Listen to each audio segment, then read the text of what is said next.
Jewellers లో gratitude sale flat 50% of on value added offer అన్ని branches కి వర్తిస్తుంది.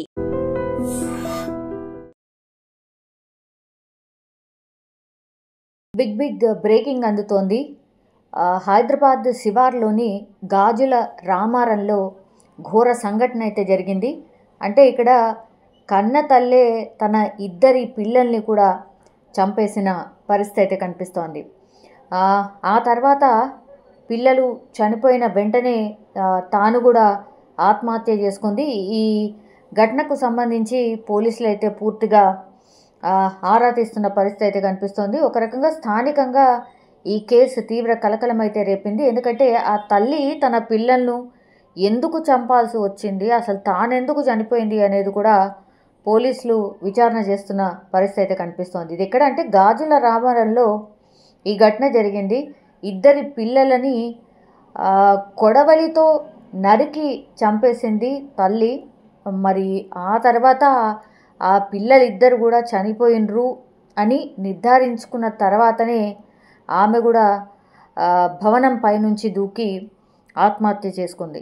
సో ఈ ఘటనతో స్థానిక ప్రజలైతే పూర్తిగా ఒక్కసారిగా ఉలిక్కిపడినటువంటి పరిస్థితి. ఎందుకంటే రోజు ఆ మహిళను అట్లాగే వాళ్ళ పిల్లల్ని చూస్తూ ఉన్న పరిస్థితి. అట్లాగే అపార్ట్మెంట్స్ కాబట్టి ఈ అపార్ట్మెంట్లో కనీసం ఒక 20 నుంచి 30 ఫ్యామిలీస్ అయితే డెఫినెట్లీ ఉంటాయి. కాబట్టి ఒక్కసారిగా ఆమె ఉంటున్నటువంటి అపార్ట్మెంట్ పైనుంచి దూకేసింది. అట్లాగే దానికంటే ముందు వాళ్ళ పిల్లల్ని చంపేసినటువంటి సంఘటన ఇప్పుడు కలకలం అయితే క్రియేట్ అవుతోంది.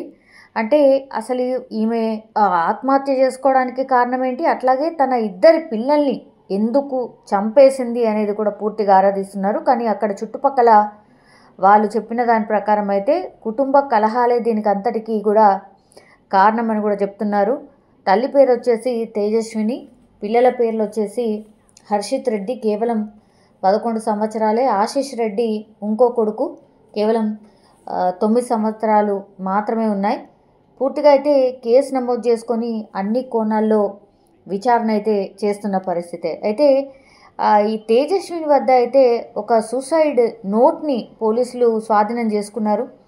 ఎందుకంటే అన్నిటికీ అంటే ఆత్మహత్య చేసుకుందామని ఆమెనుకుంది, అట్లాగే పిల్లల్ని కూడా చంపేద్దామని డిసైడ్ అయింది. కాబట్టి ఆమె సూసైడ్ నోట్ని కూడా స్వాధీనం చేసుకున్నారు పోలీసులు. ఒక 6 పేజీల సూసైడ్ నోట్ అది.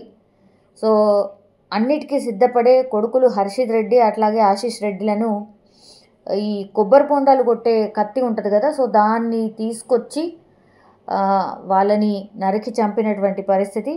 ఆ తర్వాత 5 ఫ్లోర్స్ ఉన్నటువంటి వాళ్ళు ఉండే అపార్ట్మెంట్ ఏదైతే ఉండదో అక్కడి నుంచి పైనుంచి దూకి సూసైడ్ చేసుకుంది. చిన్న కొడుకు ఆశీష్ రెడ్డి పూర్తిగా కొన ఊపిరితో ఉన్నట్టు చెప్తున్నారు. అయితే స్థానికంగా ఉన్నటువంటి ఆసుపత్రికి హుటాహుటిన తరలించే ప్రయత్నం చేశారు. కానీ ఆలోపే పాపం చిన్న కొడుకు ఆశీష్ రెడ్డి కూడా అంటే హాస్పిటల్ వెళ్ళే లోపే చనిపోయినటువంటి పరిస్థితి కనిపిస్తోంది. సూసైడ్ లేక ఆధారంగానైతే కుటుంబ తగాదాలే ఈ ఘటనకు కారణమని పూర్తిగా ప్రాథమిక అంచనాకైతే వచ్చిన సిచ్యువేషన్ అయితే కనిపిస్తోంది. కానీ అత్యంత షాకింగ్ అండ్ విషాదకరమైనటువంటి ఘటనలు ఈ మధ్యకాలంలో మనం చూస్తున్న తరచుగా ఏంటంటే పిల్లల్ని చంపుతున్నారు సొంత తల్లిదండ్రులే.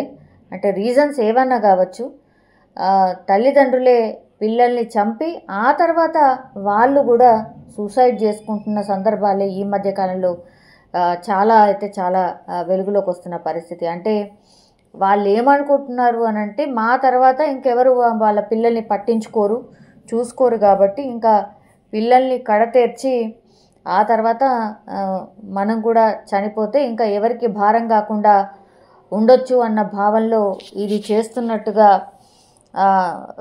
చాలామంది డాక్టర్స్ కూడా చెప్తున్న సిచ్యువేషన్ అయితే కనిపిస్తోంది. కానీ ఇట్లాంటి ఘటనలు నిజంగానే అత్యంత బాధాకరం. రీజన్స్ ఏమన్నా కావచ్చు కానీ ఇట్లా ప్రాణాలు తీసుకోవడం అసలు కరెక్ట్ కాదు అని చెప్తున్నారు. పోరాటం చేయాలి, పోరాడాలి. లైఫ్ అంటే ఒడిదుడుకులు అన్నీ ఉంటాయి కాబట్టి పోరాటం చేయాలి, దాని నుంచి బయటపడే ప్రయత్నం చేయాలి. కానీ ఇట్లా అర్థాంతరంగా పిల్లల్ని చంపి ఆ తర్వాత వాళ్ళ తల్లిదండ్రులు కూడా ఇట్లా చనిపోవడం కరెక్ట్ కాదు అనేటువంటిది కూడా అందరి భావనగా కనిపిస్తోంది.